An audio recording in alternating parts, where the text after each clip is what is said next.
Determining the starting point of a story is challenging, but for me, it begins in the summer I turned 12. That summer marked yet another time I was sent back to my mother. To give some context, my parents divorced when I was 4, during the summer of '68. My sister Emma and I lived with our mother in New Jersey, while our father relocated to Florida with his soon-to-be wife.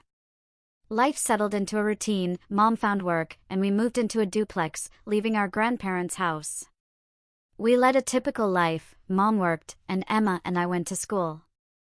With Emma being 5 years older, I often pestered her, sought her protection, and envied her freedoms, as any little brother might. I struggled to connect with other kids. My small stature and lack of coordination made it difficult. I often tagged along with Emma and her friends, who sometimes lamented that they wished for a little sister instead of a brother. As the years passed, I remained an outsider. My small size and clumsiness meant the other boys didn't want me on their sports teams. I also struggled with reading, which made books feel like a form of punishment. My only escapes were the television and my vivid imagination. I could retreat to my room, close my eyes, and become anyone else. Daydreaming became a refuge. It was an addiction that led to trouble in school. I was labeled slow, difficult, and disruptive. The other boys knew how to provoke me because they thought, Alex can't control himself. We tried Cub Scouts and Little League, but the same boys who shunned me at school also excluded me from those activities. By the time I turned 8, my mother remarried. Tom was a good man, but he was older and had no children, leaving little time for me. When I was 10, due to my behavioral issues, it was decided that I should live with my father and his wife. In a tearful goodbye, my mother placed me on a plane bound for Florida. "If you ever want to come back to New Jersey, just call, and you can return," she said. Although I was never athletic or particularly strong, my father had different expectations. One memorable incident occurred during a fishing trip when I hesitated to handle a live shrimp. Afraid of the clicking sounds they made, I resisted for over an hour until my uncle intervened to show me it wouldn't hurt. My father loved me but often criticized me for not living up to his standards of masculinity. My stepmother believed I needed refinement, resulting in hours of table manners training and being dressed in fancy clothes for school. My inability to throw a football well only reinforced my classmates' belief that I must be different. Every summer after school let out, I would be taken to the airport and flown between my parents. Freed from raising a young boy, my mother returned to school to become a nurse. Emma had moved on with her life and was dating, leaving me without friends to join. As a result, I spent long hours alone during the summer. A bored 12-year-old can be a dangerous thing. I still don't understand why I rummaged through Emma's belongings, but I did. Her clothes were so different from mine. While boys typically wore simple pants and shirts, she had beautiful garments. Her underwear drawer held colorful items, unlike my plain whites. I don't recall changing clothes, but my heart raced as I slipped on a yellow dress lying on the floor. Suddenly, watching TV became far more entertaining. When I heard a car pull into the driveway, I quickly discarded the dress, rushed to my room, changed into pajamas, and ducked into the bathroom. I removed the socks I had stuffed in the bra and pulled on my pajamas just as my mother called for me. I flushed the toilet, stepped out, wished her good night, and went to bed, hoping she didn't notice anything unusual about me. As I lay there, confusion enveloped me. Why had I worn my sister's clothes? Were the boys at school right about me? For 2 weeks, I continued to change as soon as everyone left for the day, embracing my identity as a girl, and for the first time, I felt happiness. I took long walks in the nearby woods, contemplating my actions. I desperately needed someone to confide in, and just as I considered sharing my secret with Emma or my mother recounted a story at dinner. Today at the hospital, an ambulance brought in a victim from a car accident. He wasn't badly hurt, but when we removed his clothes for the doctor's examination, the freak was wearing women's underwear, panties, a garter belt, and stockings, she said. Laughter erupted around the table. I struggled to mask my shock and forced a laugh, relieved I hadn't told her about my feelings, fearing she would label me a sicko. What was I going to do? I couldn't talk to Mom, or anyone else for that matter. Who would understand? Who would even care? I always believed the boys who bullied me at school were mistaken, but maybe I was the one who was wrong. I felt like a weak little outsider. That night, I hardly slept, and my dreams turned dark. I found myself being led through the woods by people whose faces I couldn't see. I didn't want to be there, it felt wrong, yet I couldn't escape.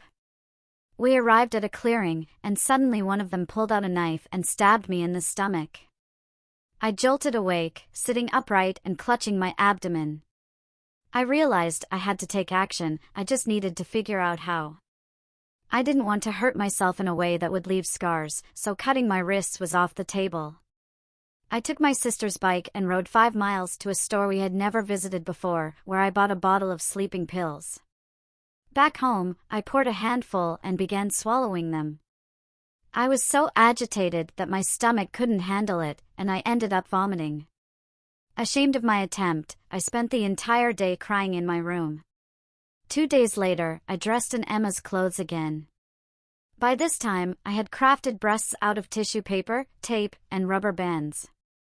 I started with her black bra and panty set, added a pair of pantyhose, and slipped into a denim skirt I found in the back of her closet, along with a white blouse. As I lounged on the couch flipping through channels, I heard a car pull up. No one was supposed to be home yet. I had left things out in Emma's room that I needed to hide. As the front door opened, I dashed to her room and yanked off the blouse and skirt, panicking as I dove under the bed. I was half hidden when the door swung open. Emma looked just as shocked as I felt. She pulled me out and stared until she noticed the tears streaming down my face. Wrapping me in a hug, she whispered, "It's okay. Calm down." Then she held me at arm's length and said, "You're certainly filling out for such a young girl," and everything faded to black. When I came to, Emma was still holding me. She had removed one of my makeshift breasts from the bra and was examining it. "So how long has this been going on?" she asked. I was just fooling around, I lied poorly.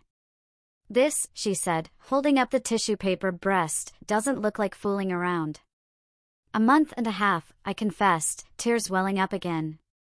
"A month and a half?" Debbie exclaimed, surprising me as I hadn't noticed her enter. Emma shushed her and held me tighter. "Please don't tell anyone." "I'd die if anyone else found out," I pleaded, omitting my failed attempt from 2 days prior. "Do you want to be a girl?" Debbie asked. "No!" I shouted quickly, then added, I don't know. "Do you want to be me?" Emma asked, her voice soft and sad. "No, I just don't want to be me anymore." "You go places, you have friends." "I don't," I cried again, and Emma hugged me until I stopped shaking. "Well, let's go somewhere tonight," Emma said, removing my bra. "But you need to get dressed." She slid me off her lap, walked to her dresser, and pulled out an old padded training bra, handing it to me. "You're too young to be that developed on top, Alex," she paused for a moment. "No, Brenda. I think that fits you better." I jumped up and hugged her.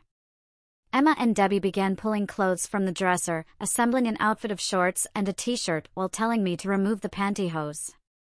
My naturally curly dark brown hair, styled in a long unisex cut, brushed out better in a feminine style than ever before, almost as if it knew something I didn't. After a little blush and some lipstick, we were ready to go. "I just need to leave Mom a note that we're going out," Emma said. "Let's go to my house first." "My parents are gone for the weekend, so you can talk there," Debbie suggested. We left in Emma's green and rusty Buick. I felt nervous, uncertain about what I would say. The car ride was quiet as Emma drove, with me sitting between her and Debbie in the front seat. Finally, Debbie broke the silence. "Do you just wear girls' underwear, or do you dress all the way?" "I was wearing the denim skirt and a white shirt when I heard you pull up," I replied. "Well, you do sound like a boy," she said. It's a denim skirt and a blouse, but I bet you looked cute in it. When we arrived at Debbie's, we realized we were all hungry, so we decided to order a pizza.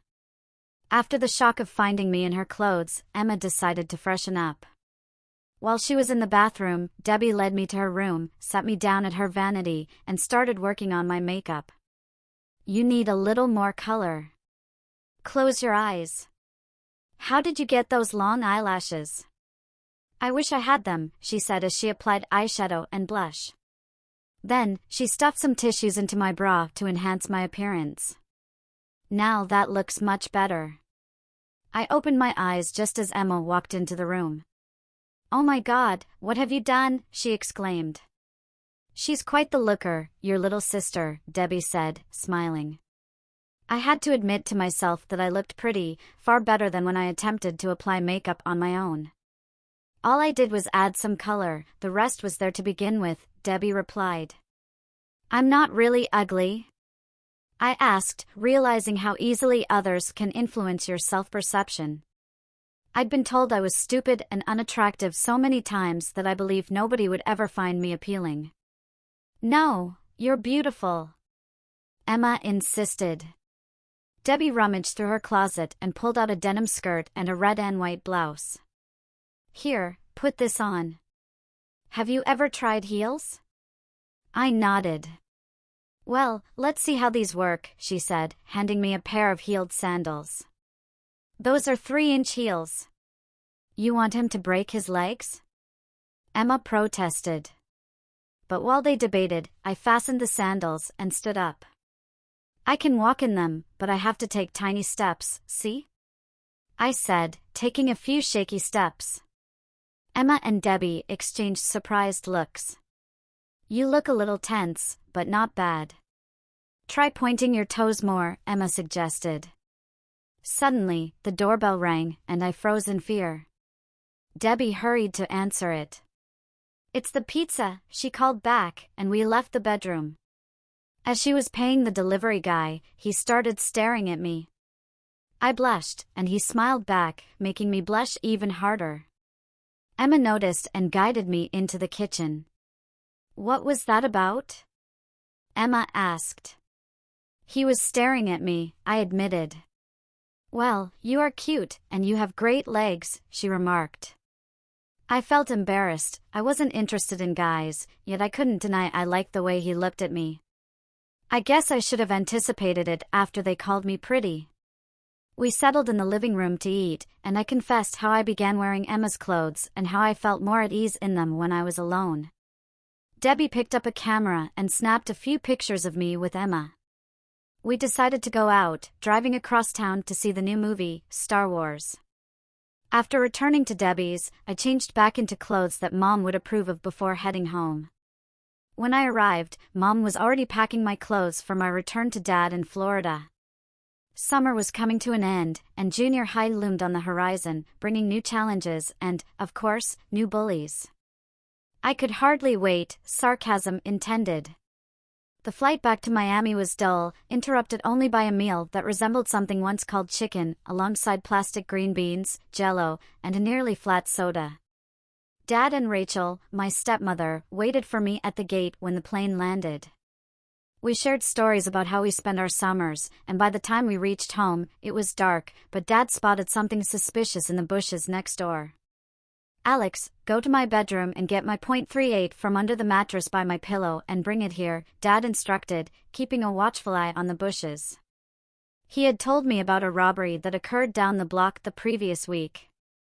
I went in and found the gun wedged between the mattress and box spring. I had no idea Dad owned one of these. This could come in handy, I thought. I brought the gun to Dad, who shined the high beams on the bushes. Suddenly, 2 men in dark clothing jumped out and sprinted for a car parked across the street. Dad sped off after them, tires squealing. Rachel and I rushed into the house to call the police. Dad returned 5 minutes later with the license plate number, and we carried my suitcases inside. The police arrived and filled out a report. I had already been warned not to mention Dad's gun. By the time the police left, it was late, and I was told to get ready for bed since school was starting the next day. Dad drove me to school. I went to hug and kiss him goodbye as I usually did, but he stopped me.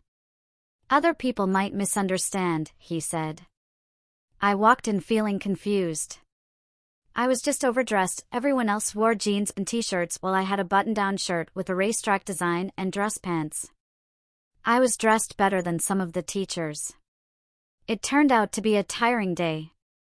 Not everyone was new. I ran into some of the same people who made 6th grade miserable for me, and they each had new friends to share their stories about how I was an easy target. I spent the day trying to avoid trouble, locating classrooms, meeting new teachers, and attempting to eat lunch in the cafeteria. Physical education was uncomfortable too. I didn't like changing in front of the other boys. As soon as I got home, I began exploring my stepmother's dresser. After discovering some panties and a bra, I cleaned up, changed into a simple yellow sundress, and let the stress of the day melt away. I had 2 hours before anyone would return, giving me time to relax. My days settled into a routine after that. At school, I tried to avoid trouble, but somehow, it always found me. My clothes still made me stand out, and I couldn't help but react to the teasing. The guys were eager to impress the girls, and picking on a weakling was an easy source of entertainment. I had a big mouth and never learned to keep it shut. Still awkward and clumsy, gym class was always the perfect way to cap off a terrible day. After being picked last yet again for a football game, my team lost, and, of course, I was blamed. When we were sent in to shower, I was vulnerable and unprotected. I was knocked to the floor, a towel thrown over my face, while several feet kicked me in the stomach. Once I could stand, I limped straight to the coach, tears streaming down my face. "Coach Gray!" I called, standing there, dripping wet in the middle of the locker room. He tossed a towel at me.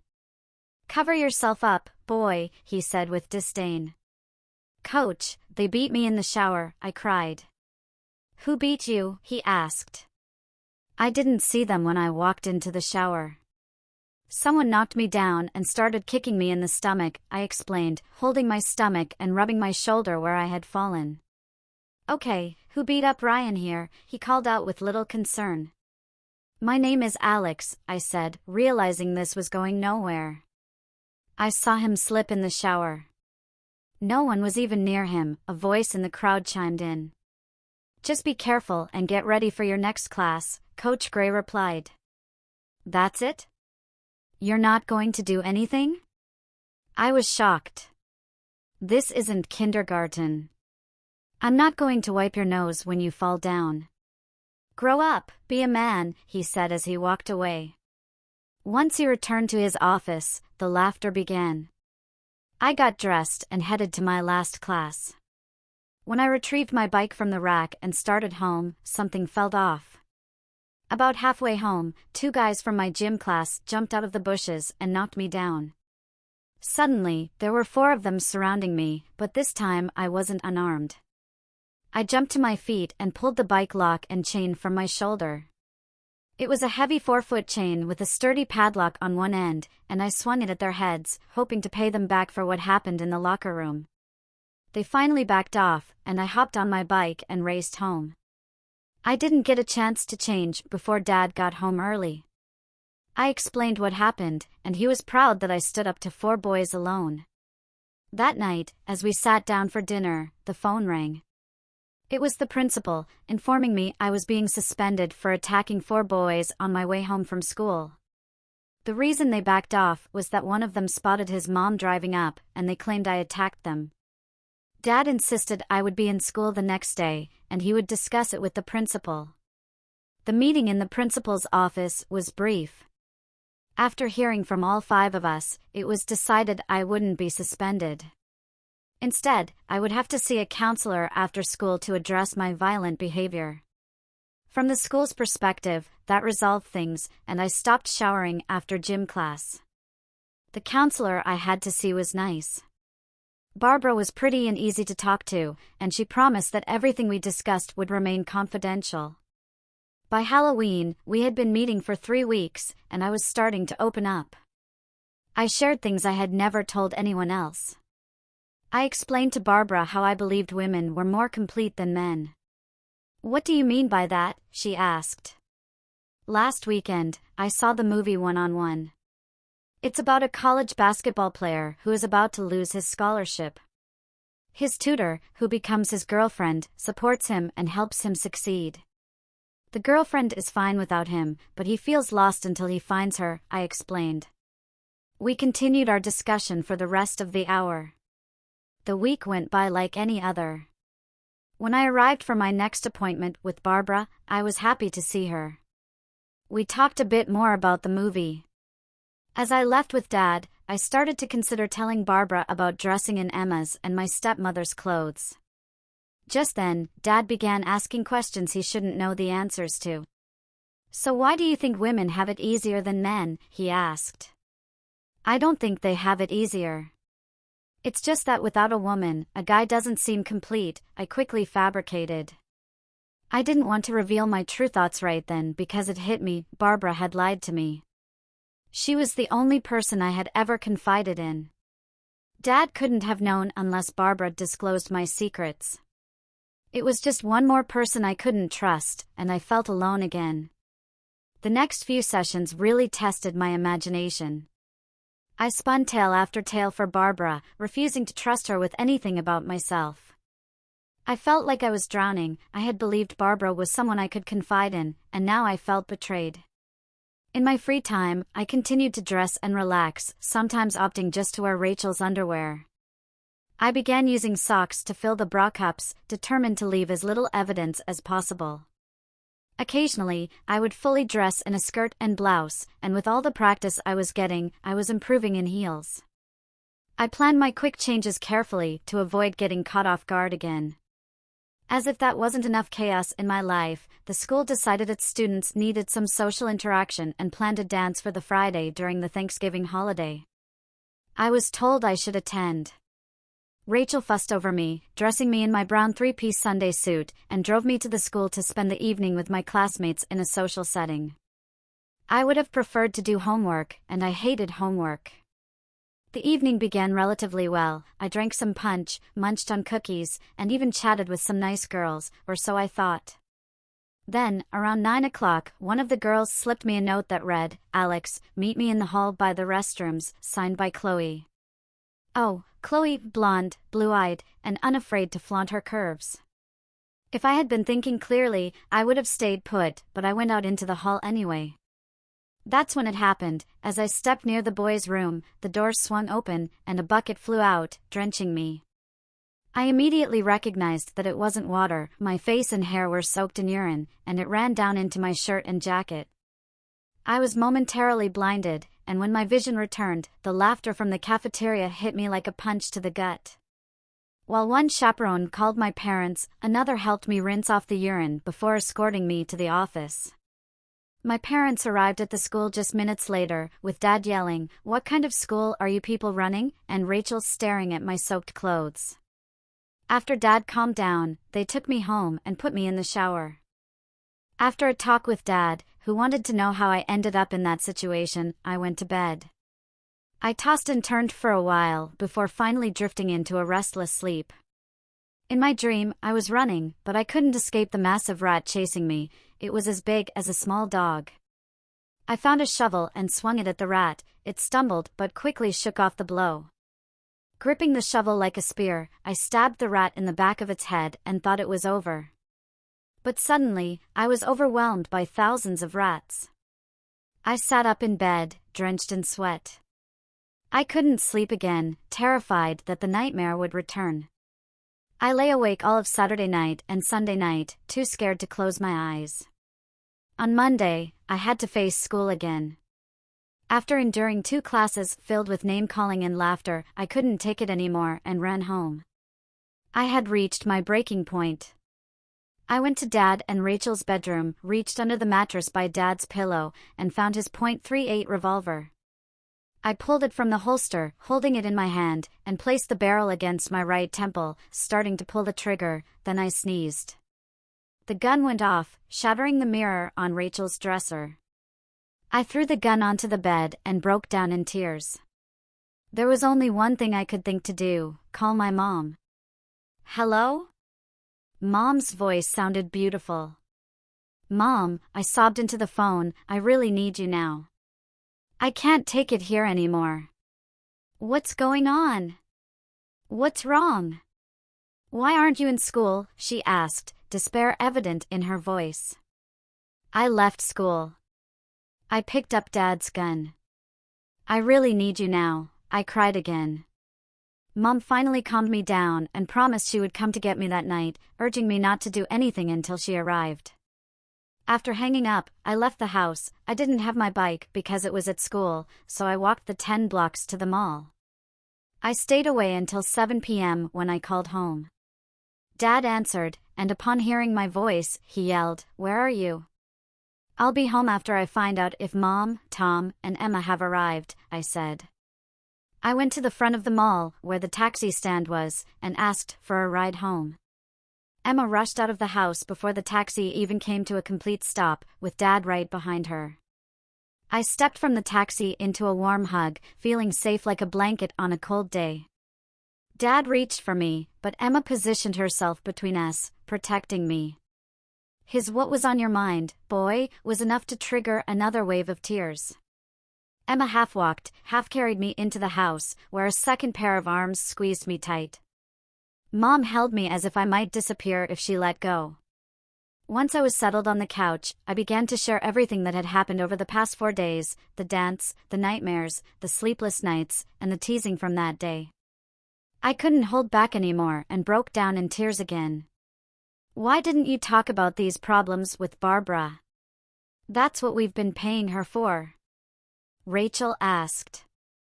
"You mean your paid informant? Was anything I said to her ever kept private?" I snapped.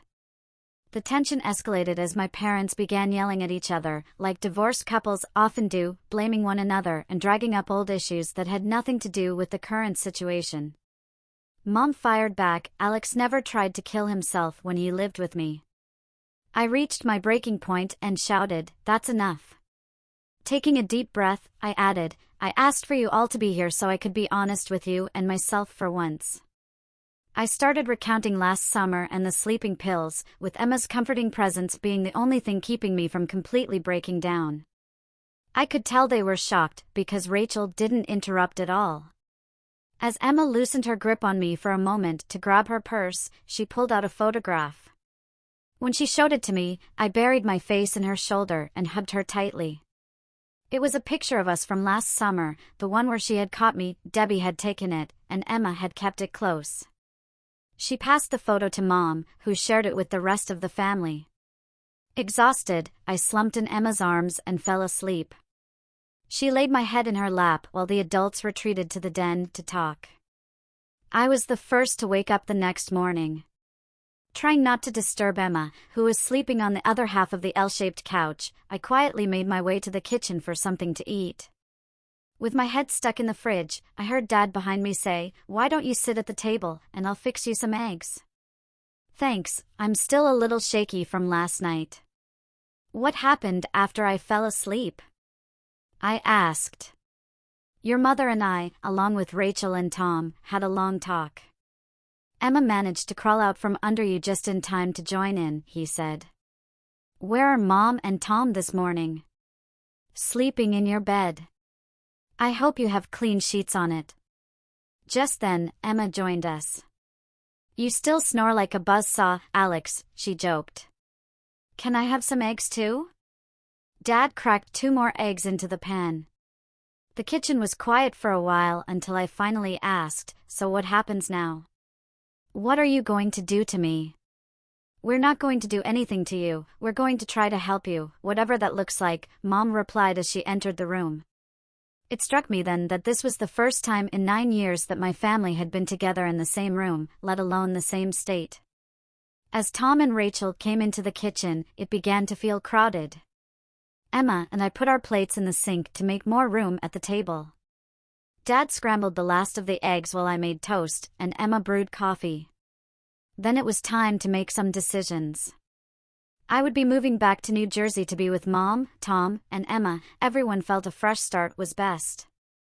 Mom had some good counselors from her rotation at the hospital's psych ward, and I would soon be seeing one.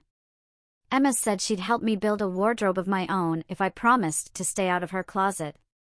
Dad and Tom both looked like they'd swallowed a toad, but I guess the near miss of my funeral had left them speechless. So, Dr. Taylor, that's where I am now. The family knows all of this. After what happened, how could they not? We sat quietly for a moment, and I stared at the floor between us. Dr. Taylor, I want to trust you, but it's not going to be easy. I keep wondering if you're going to betray me too. After a moment of thought, I answered with a straight face and even tone, it was only because Emma caught me with her pants down that she learned that part of my secrets. Dr. Taylor stifled a giggle. It's okay to laugh. I make bad jokes when I'm nervous, and I am nervous, Dr. Taylor. My parents are paying you to help me, but I need to trust that you're my doctor and will keep my secrets. There are things I haven't shared with anyone yet, some I'm not even sure about myself. I promise not to do anything stupid again, but you have to understand I'm not going to just open up right away. If you can give me some time, I might have a story to tell.